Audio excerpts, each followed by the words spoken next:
I'm all in on the Dallas Mavericks. Well, not all in, but after them spending nearly the entire regular season in the play-in spots, they're making a late season push, and I can see them making it to the Western Conference Finals. I want to break down some footage of a few of the things that I've seen watching them recently, and then we'll break down the standings and their route to being one of the last two teams standing in the Western Conference. Now, when the Mavericks traded for Kyrie Irving, a lot of people were confused. They said Luka needs the ball in his hands and Kyrie needs the ball in his hands as well. How's it going to work? Well, people forgot that Kyrie's best years were actually in Cleveland alongside LeBron James, who tends to have the ball in his hands a lot, who's also, like Luka, a big-bodied guy with guard skills that can play make with elite passing. The thing I've enjoyed most about watching the Mavericks recently is more of an emphasis on getting Luka Doncic off the ball. Now, usually you'd see Luka Doncic being the one who dribbles the ball up the court and initiating the offense. We saw that last season, but now with Kyrie Irving, he doesn't have to do that. Let's look at some of the film. So here we can see Kyrie is the one bringing the ball up the court, and Luka Doncic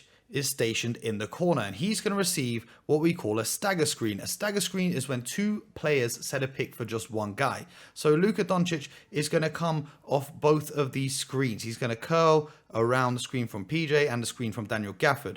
You've got one screen there and a second screen just in case this defender makes it through, or if the defense tries to switch and Lauri Markkanen tries to go and guard Luka. So as this unfolds, you see Luka come around the screen, and as soon as he's around there, we've got options. Now, Luka has the ability to attack downhill. Daniel Gafford will be rolling to the bucket, and you've got the shooter stationed in the corner.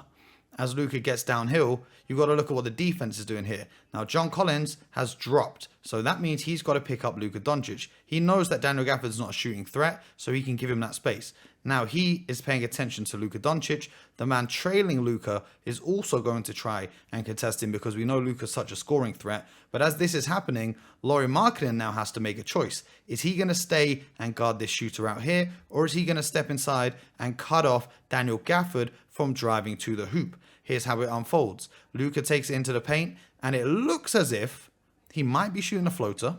So he has that option, shoot the floater. He has the option of Daniel Gafford going up for the lob, for the alley-oop. And because Lauri Markkanen has come to help, he also has the option of hitting the corner man for the wide open three. But Lauri Markkanen doesn't fully commit, so Daniel Gafford has the opportunity to rise up and throw it down. We're going to talk about Daniel Gafford and what he's done since he joined the Mavericks later in the video, but let's keep talking about what Kyrie Irving brings. Because Kyrie Irving is such a skilled ball handler and scorer. You can see here, when he attracts two defenders, he's attracted two defenders now.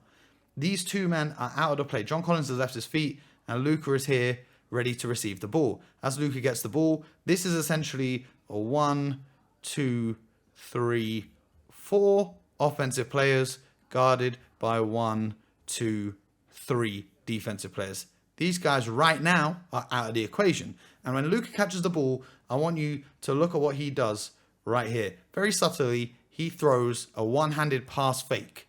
And if while he does that, look at Lauri Markkanen. He has to get out to the corner. Even though PJ Washington hasn't been shooting a great rate since he's been with the Mavericks, you've got to respect the corner three. It's the easiest shot for NBA players to shoot. So Luka throws that one-handed fake pass. That gets, number one, Lauri Markkanen to get out of the paint. And it gets this defender off his feet. So he's not going to be as ready when Luka decides to make his move. So now that happens. The paint has now kind of cleared up. But John Collins is going to come back in here, and the Jazz are going to sit into a zone. As this happens, Luka's assessing his options. You can see he's got his head up. He's not looking at his defender. He's surveying the court. What great players do is they look at the help defenders. They don't care about who's in front of them. That's something Allen Iverson told me. So now, this is where Luka's ball handling just really shows off, because you've got this help defender who's going to come in and help at the nail as Luka drives to the middle of the floor with his left hand. But he finds a way to evade the defender, and he gets to his step back. Now, the defender here has done a good job of staying down on his feet, because most defenders would jump at this. Luka can bump them, get an and one. Defender stays on his feet, so what does Luka do? He bumps the defender again, gets into what you think is going to be his fadeaway. But because he's such a skilled passer, all the attention of these players, everyone on the court, is looking at Luka Doncic, and what they're not looking at is the wide open shooter in the corner. And Luka's going to look like he's going up for a shot. He's going to flick his wrist, a little no look there, gets to the corner, and it's a wide open three. Now, this is a set that they run to get out to start the quarters. What's going to happen is the ball handler, PJ Washington, right now is going to pitch the ball to Daniel Gafford. He's then going to cut to the corner. These two guys are going to stay around here. Luka is setting a screen for Kyrie Irving, who will then cut down as well. And then Luka will receive the ball from Daniel Gafford, who will come up to here. Okay, that's a lot to explain, so let's just break it down. You can see they've got Daniel Gafford the ball at the top. Luka has set that screen for Kyrie. Kyrie cuts to the hoop. Now, if Daniel Gafford, when his game evolves, maybe he has the passing chops, there is the option for the pass for the layup for Kyrie Irving. That's the number one option. If you can't get that pass off, he pitches the ball to Luka Doncic, and now you've got into a screen roll set. But what I want you to notice is that because they've run this action, yes, they've got 3 Mavericks players all on the same side of the court, but every single Jazz player is pretty much behind the free throw line. That gives a player like Luka Doncic all of this space to operate in. And you know, if you give him that much space, that's a bucket. You can tell that's going in before he even shoots the ball. The defender can test, but that's too late because right here, he's looked at the hoop and it's muscle memory for him. That shot's going down. Now, this is the part of the game where I think if the Mavericks are going to be successful in the playoffs, they really need to lock into. It's getting Luka Doncic, as he's telling his teammates, you can see he's got his hand up there, waving them off, to clear out the strong side, the side with the ball. He's going to tell them to clear out because what he wants is he wants to get to the mid-post area. He does that, they clear out. Now, Lauri Markkanen's taller than him. Luka, I believe, is stronger than Lauri Markkanen. So he's going to be able to use his physicality here. They run what's called a split action, where the man who threw the entry pass is now going to go here. This is what the Warriors do a lot, but that's not important on this. What's important is that because Luka's got this post up here, Colin Sexton is in a tough predicament. Does he go and help and double team Luka Doncic when you know Luka's going to get this pass off to Tim Hardaway Jr.? Or does he stay with the shooter and let Lauri Markkanen guard Luka one-on-one? And at this point of Luka's career, it's almost impossible to guard him one-on-one. He's kind of stuck in the middle, trying to bait Luka into throwing that pass. But Luka, patient, poised as always, he gets to his step back. See how he can just bump off Markkanen, create that separation, that little fadeaway. Unbelievable stuff. Now, the player that has benefited the most from Luka Doncic's passing ability right now is Daniel Gafford. Here, a simple screen roll action. That means Daniel Gafford's going to set the screen for Luka Doncic. Luka's going to come off this screen here. And Daniel Gafford is going to go straight to the hoop to do what he does best. But once again, what's Luka looking at? Luka is looking at, I've got an option here. Colin Sexton is probably going to be here. But if he does come across to help on the cut from Daniel Gafford, he'll also have an open shooter over here. So Luka Doncic, just look at this. He throws it early. He throws it so early because they were anticipating him to take a few more dribbles, and it's just a beautiful pass. There's not really too much I can say about that one. It's just, I just wanted to show you the amazing pass that he throws because this is simply sublime. He's up there with Jokic as one of the top passers in the NBA. And here we go. Let's have a look at what unfolds over here.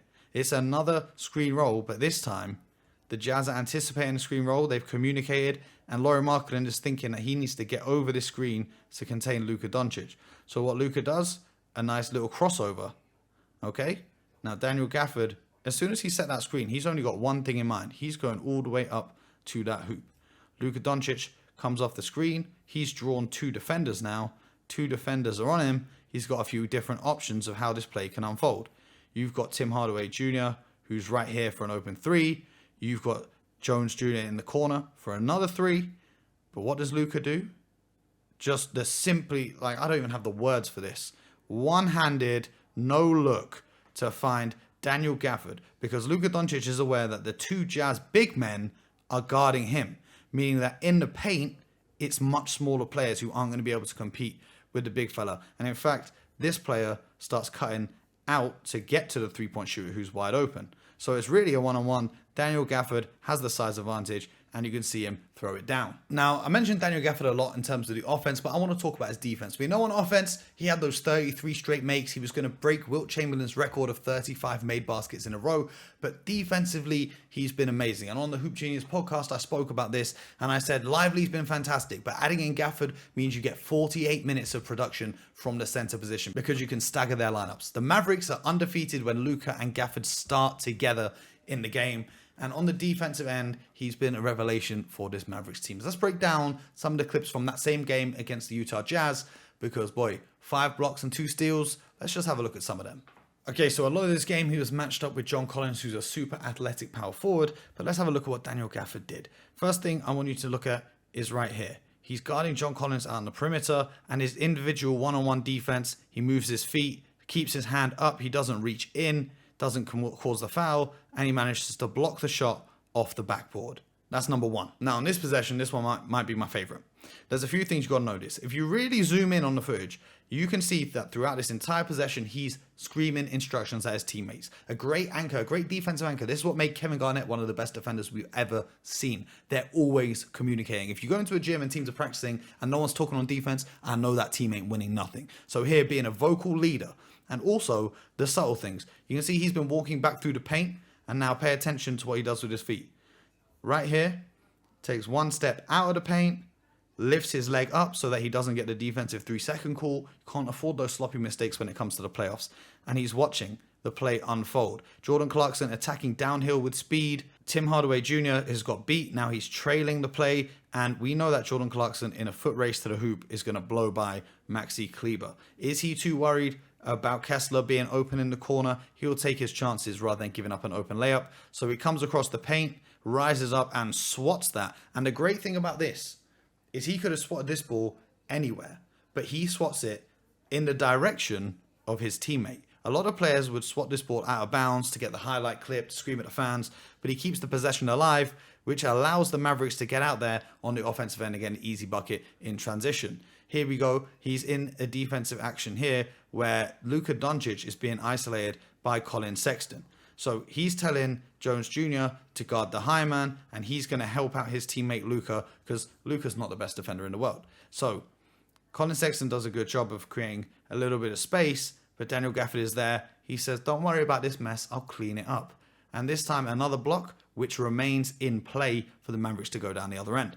So now this time he's in a pick and roll coverage and they're going to play a drop coverage. And what that means is that when this player comes to set the screen and the ball handler is going to go over the top, this player, the ball handler's defender, is going to chase the ball handler over the top while Daniel Gafford gives some space and drops down while this man over here recovers. So they play that absolutely perfectly. You can see here, he's in a drop. He's not worried about the pull-up threat. And Tim Hardaway Jr. is chasing over the top. Now, this is a fantastic pass out to the corner. Great pass out to the corner. Daniel Gafford is doing a good job here. Now, he's making sure he doesn't get sealed by Walker Kessler in the middle of the floor. And if this was a shot, if he's going to pull up here to his right-hand side and let it fly, he's now got rebounding position so he can box him out. But instead, the blow-by comes and Daniel Gafford rises up to block another shot. And then the ball's up in the air, a few offensive rebounds. He secures that board, two hands, and immediately gets the ball to Luka Doncic so it can't get stolen. Over here, he's guarding John Collins on the perimeter. John Collins is going to give the ball up. Now you can see Luka Doncic is in a one-on-one situation. You don't want your best player, if they're not a great defender, to be in a one-on-one situation on defense. So he's going to dart back here to help out and cut off this driving lane. As you can see, he comes across, closes this driving lane off, so there's nowhere for the ball handler to go. The ball's going to go back to John Collins, and just look at the foot speed. He's able to be so agile with his movements and then great hands. You can see John Collins is coming up, and instead of soaring up in the sky for this block, he just knocks it away. Just look at that. Great IQ on the defensive side of the basketball. And here as well, a great job of not fouling, keeping his body straight up in the air, absolutely vertical. And it's another stop for the Dallas Mavericks. And this one final play, I just want you to enjoy it. I just want you to enjoy it. As the help side defender, he comes across, soars into the sky, and swats that away. Just look at that.